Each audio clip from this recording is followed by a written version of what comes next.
markii Israa'iil ay ku dhawaaqday inay aqoonsatay Somaliland dad badan oo geeska Afrika ku nool ayaa uga falceliyay si cabsi iyo walaac leh go'aankan uma aha oo kaliya mid diblomaasiyadeed laakiin waxay xasuusinaysaa fikradihii la ilaaway ee qarnigii 20aad kuwaasoo ahaa riyo mar lagu doonayay in lagu asaaso dal bulshada Yuhuuddu ay leedahay oo ku teedsan Itoobiya, Somaliland iyo Badda Cas. si loo fahmo sababta waa inaan dib u eegno riyo aan weligeed dhab noqon doonin balse uusan raadkeedu tirmin ilaa hadda ka hor intaan Israa'iil la dhisin.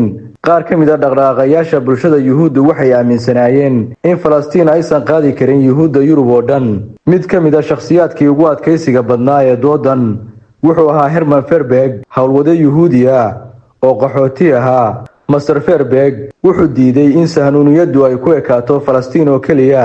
wuxuu ku dooday in Yurub ay ahaan doonto meel aan lagu nabadgeli karin kadib dagaalka iyo in Yuhuuddu ay u baahan yihiin dhul weyn oo ismaamul leh ayna tahay in dhulku noqdo mid istiraatiiji ah, bacrimin leh oo dadkiisu ay yar yihiin.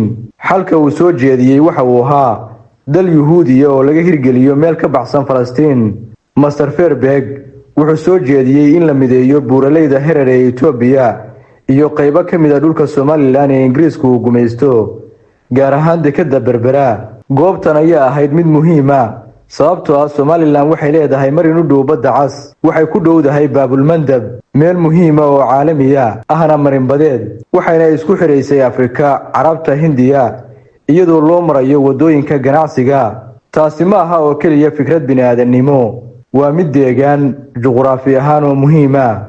bilooyinkii 1940meeyadii dad la dhacsan aragtidan waxay si rasmi ah u dhiseen golaha Harar oo ahaa gobol ismaamul oo bulshada Yuhuuddu ay leedahay. golahani wuxuu kaashaday dowladda Mareykanka wuxuuna la xiriiray dhexdhexaadiyaal ka socday Itoobiya.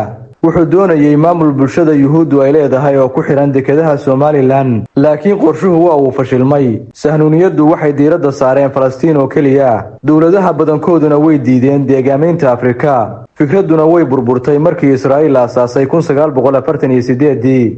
ma jiro qorshe bulshada Yuhuudda dib loogu dejinayo halkan hadda, balse raadka riyooyinkaasi hore waa sababta dad badan ay ugu arkaan xiriirka cusub ee Somaliland iyo Israa'iil.